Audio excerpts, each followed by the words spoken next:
మహిళా సాధికారత గురించి ఈరోజు K6 ప్రత్యేక ఇంటర్వ్యూ. ఈ అంశం గురించి మాట్లాడడానికి మనతో డాక్టర్ కవితారెడ్డి గారు ఉన్నారు. ముందుగా వారికి వెల్కమ్ చెప్పేద్దాం. Welcome to K6 madam. నమస్తే మేడం, ముందుగా అసలు మహిళా సాధికారత అంటే ఏంటి మేడం? మహిళా సాధికారత అంటే విమెన్ ఎంపవర్మెంట్, కాన్ఫిడెన్స్ అనేది డెవలప్ అయితే డెఫినెట్గా ఇటువంటి దానికి కూడా ఇవి కూడా కొంచెం తగ్గుతాయని నేను అనుకుంటున్నాను. ఓకే మేడం, అలాగే పురుషులతో సమానంగా విద్య మహిళలకు అందడం లేదు కదా? నేను చెప్పినట్టు మనము లోవర్ క్లాస్ చూసుకుంటే బిలో 10th క్లాస్ వరకు ఆల్మోస్ట్ ఈక్వల్గా అమ్మాయిలు అబ్బాయిలు ఎడ్యుకేషన్లో ఉన్నారు. కానీ 10th తర్వాత మెల్లమెల్లగా గ్రాఫ్ అనేది తగ్గిపోతున్నది. అదే డిగ్రీకి వచ్చేసరికి చాలా తగ్గిపోతుంది అమ్మాయిలది. ఇప్పుడు లిటరసీ రేట్ మనం చూసినట్టయితే ఇండియాలో మేల్స్కి అరౌండ్ 80% లిటరసీ రేట్ ఉంటే ఫీమేల్స్కి అరౌండ్ 64% ఉంది. అదే మన తెలంగాణలో మనం చూస్తే తెలంగాణలో కూడా సేమ్ అలానే males 70%, women only 53% literacy rate. అది మన తెలంగాణలో ఈజ్ ద లోయెస్ట్ అనమాట in south India. South India వేరే states, Kerala is highest literacy rate. Kerala కానీ Tamil Nadu, next comes Karnataka, Telangana is the last in literacy rate. So దీని మీద కూడా దృష్టి పెట్టాలి మన గవర్నమెంట్. అమ్మాయిలను కంపల్సరీ బేటీ బచావో బేటీ పడావో అంటే మనం అమ్మాయిలను రక్షించాలి. తర్వాత అమ్మాయిల చదువు మీద కూడా మనం శ్రద్ధ చూపించాలి. గవర్నమెంట్ డెఫినెట్గా మన స్టేట్ గవర్నమెంట్లో మనకు ఎక్స్క్లూజివ్ అమ్మాయిల కోసము రెసిడెన్షియల్ స్కూల్స్ ఉన్నాయి, రెసిడెన్షియల్ కాలేజెస్ ఉన్నాయి, డిగ్రీ కాలేజెస్ ఉన్నాయి. అండ్ ఏమంటే మనము దాన్ని ఉపయోగించుకోవాలి. మనం ఏమంటే మన మైండ్ సెట్ ఎట్లా ఉంటుందంటే గవర్నమెంట్ కాలేజెస్ అనేసరికి మంచిగా ఉండవు, వద్దు, ప్రైవేట్లో చదివిస్తానికి వీళ్ళకి స్తోమత ఉండదు. అలా కాదు, గవర్నమెంట్ కాలేజెస్ గవర్నమెంట్ స్కూల్స్ కూడా చాలా మంచిగా ఉన్నాయి. మనం జాయిన్ చేసి అమ్మాయిలను అబ్బాయిలతో పాటు ఈక్వల్గా అది తల్లిదండ్రుల ఒక బాధ్యత, తల్లి బాధ్యత ముఖ్యంగా అమ్మాయిలను చదివి. అమ్మాయికి ఇంటర్మీడియట్ కాగానే పెళ్ళిళ్ళు చేస్తుంది, ఇంకా కూడా ఆ మైండ్ సెట్ నుంచి బయటికి రాలేదు. అమ్మాయిలను కూడా తల్లి మెయిన్ ఇంపార్టెంట్, తల్లి ప్రోత్సహించాలి. ఇప్పుడు గవర్నమెంట్ ప్రైవేట్ స్కూల్స్లలోనే చేర్చి చదివించాలని కాదు ఇంపార్టెంట్, గవర్నమెంట్ స్కూల్స్ కూడా ఉన్నాయి. ఎందుకంటే ప్రైవేట్ స్కూల్స్లో ఎకనామికలీ వీళ్ళు పెట్టుకోలేరు కాబట్టి మేము చదివించలేము, మాకు స్తోమత లేదని చెప్పేసి ఆపేస్తున్నారు. అదే అబ్బాయిలను ప్రైవేట్ స్కూల్స్లో ఎంత డబ్బైనా సరే పెట్టి చదివిస్తున్నారు. అది కాదు, తల్లిదండ్రికి ఇంపార్టెంట్ బాధ్యత ఏంటంటే అమ్మాయిలను కూడా చదివిస్తే వాళ్ళ భవిష్యత్ అనేది వాళ్ళు కూడా స్ట్రాంగ్ అవుతారు. ఎడ్యుకేషన్ స్ట్రాంగ్ అయితే డెఫినెట్గా రేపటి రోజు వాళ్ళకు ఉద్యోగాలు చేసి ఎకనామికల్గా కూడా వాళ్ళు స్ట్రాంగ్ అయితే వాళ్ళ కాళ్ళ మీద వాళ్ళు నిలబడే ఒక శక్తిని వాళ్ళకు వస్తుంది. ఓకే మేడం, అలాగే నేడు కార్మికుల గురించి మాట్లాడుకున్నట్లయితే పురుషులకు ఎక్కువ కూలి ఇస్తున్నారు, మహిళలకు తక్కువ కూలి ఇస్తున్నారు. ఎందుకు అలా ఇస్తున్నారు? ఇద్దరికి సమానంగా ఇవ్వాలంటే ప్రభుత్వం ఏం చేయాలంటారు? ఇప్పుడు మనం అది తప్పు. ఎందుకంటే ఈ నెరేగాల సెంట్రల్ గవర్నమెంట్ అది కూలీలు విలేజెస్లలో రూరల్ బ్యాక్గ్రౌండ్స్లో వాళ్ళకు ఎంప్లాయ్మెంట్ కల్పిస్తానికి సెంట్రల్ గవర్నమెంట్ చాలా సంవత్సరాల క్రితం ఈ నెరేగాని పెట్టింది. ఆ నెరేగాల మనం చూసినట్టయితే ఎక్కువ మంది మహిళలు 56% మహిళలే ఉన్నారు నెరేగాల. అండ్ నెరేగాల ఈక్వల్గా ఇస్తారు, స్త్రీలకు పురుషులకు ఈక్వల్గా ఇస్తారు. ఓన్లీ ఈ అగ్రికల్చర్ కూలీలకు, లేకపోతే రోడ్ సైడ్ మట్టి ఎత్తుతానికి, లేకపోతే కన్స్ట్రక్షన్ వర్క్ వెళ్ళే దగ్గర మా స్త్రీలకు కొద్దిగా వాళ్ళు ఏమనుకుంటారో స్త్రీలు అంత పురుషుల్లాగా చేయలేరు అనుకొని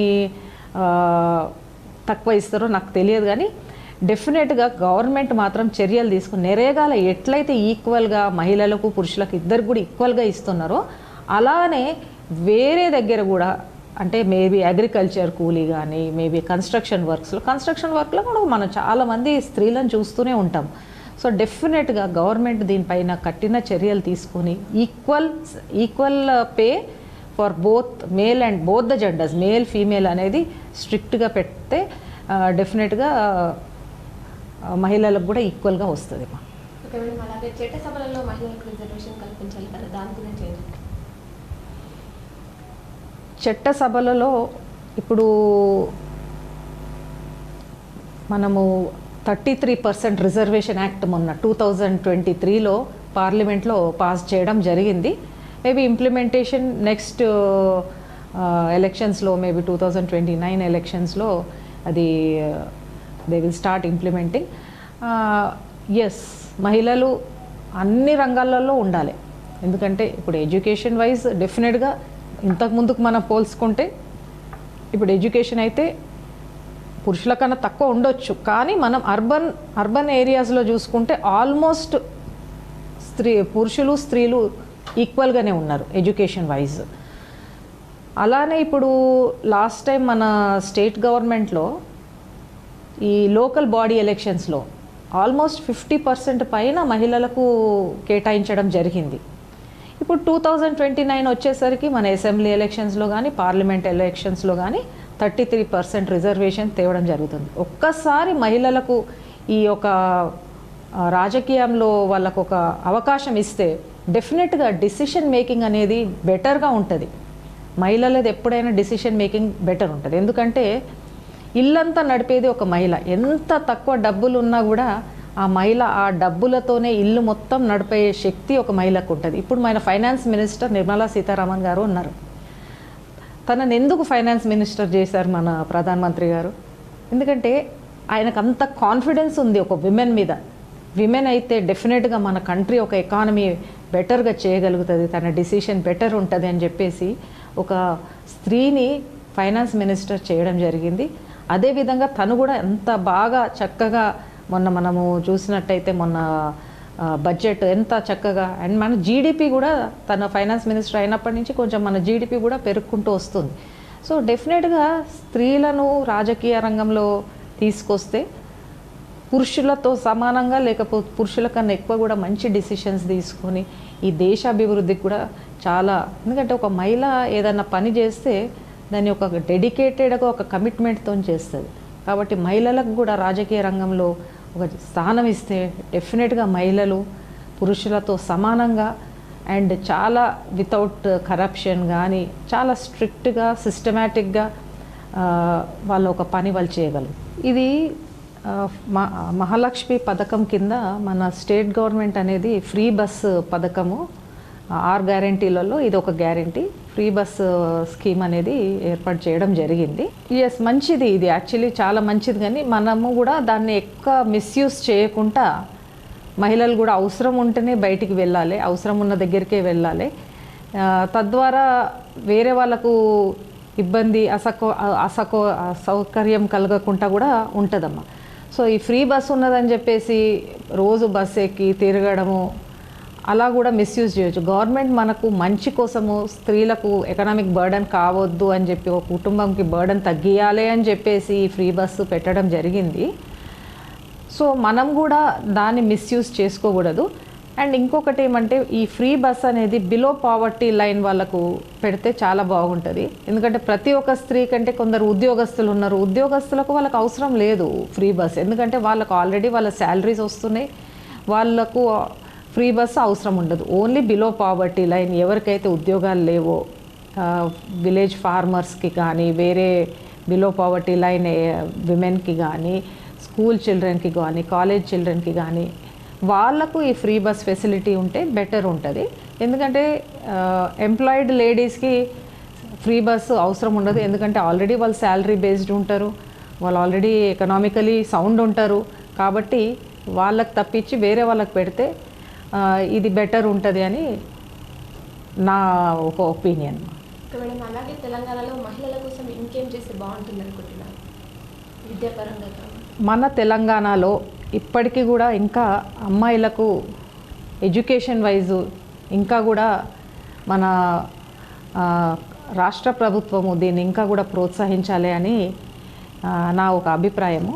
ఎందుకంటే ఇప్పుడు ఎంత చూసినా కూడా మనం రూరల్ బ్యాక్గ్రౌండ్స్లో చూసినట్టయితే అమ్మాయిలను 10th క్లాస్ వరకు పర్వాలేదు పంపిస్తున్నారు స్కూల్స్కి. అదే ఇంటర్ వచ్చేసరికి ఇంటర్ కానీ డిగ్రీ కానీ క్రమేణగా అదొకటి గ్రాఫ్ అనేది తగ్గిపోతున్నది.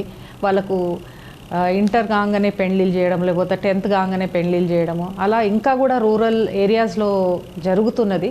సో మనము రూరల్ అమ్మాయిలకు ఇంకా కూడా కొన్ని డిసిషన్స్ తీసుకొని వాళ్ళకు ఒక ఎడ్యుకేషనల్ ఫెసిలిటీస్ ఇంకా కూడా మనం హాస్టల్ ఫెసిలిటీస్ కానీ స్కూల్స్లో మెయిన్ ఇంపార్టెంట్ ఎందుకు డ్రాప్ అవుట్స్ అవుతున్నారంటే అమ్మాయిలు స్కూల్స్లో వాళ్ళకు మెయిన్ బాత్రూమ్ ఫెసిలిటీస్ సరిగ్గా లేవు గవర్నమెంట్ స్కూల్స్లో. సో గవర్నమెంట్ ఇదొక డిసిషన్ తీసుకొని ప్రతి ఒక్క గవర్నమెంట్ స్కూల్లో వాళ్ళకు గర్ల్స్కి సెపరేట్ బాత్రూమ్ ఫెసిలిటీస్ ప్రొవైడ్ చేసి వాళ్ళకు ఒక ట్రాన్స్పోర్టేషన్ కూడా ఇంకొక కారణము వాళ్ళు అమ్మాయిలను ఇంట్లలో పంపకపోవడానికి ఈ ట్రాన్స్పోర్టేషన్ ఫెసిలిటీస్ కూడా బెటర్గా ప్రొవైడ్ చేసి స్కూల్స్లో కూడా ఇంకా కొంచెము ఇంప్రూవ్ చేస్తే ఎడ్యుకేషను డెఫినెట్గా అమ్మాయిలు ఇంకా ముందుకు ఇప్పటికీ బెటర్, అంతకుముందు కన్నా ఇప్పుడు చాలా బెటర్ ఉన్నారు. కానీ ఇంకా ముందు కూడా అమ్మాయిలు వాళ్ళ ఒక ఉన్నత విద్యని వాళ్ళు అభ్యసిస్తారని నేను స్టేట్ గవర్నమెంట్ని కోరుకుంటున్నాను. ఓకే మేడం, అలాగే ఇప్పుడున్న సమాజంలో మహిళలు ముందుకు వెళ్ళడానికి మీరిచ్చే సూచనలు, సలహాలు ఏంటి?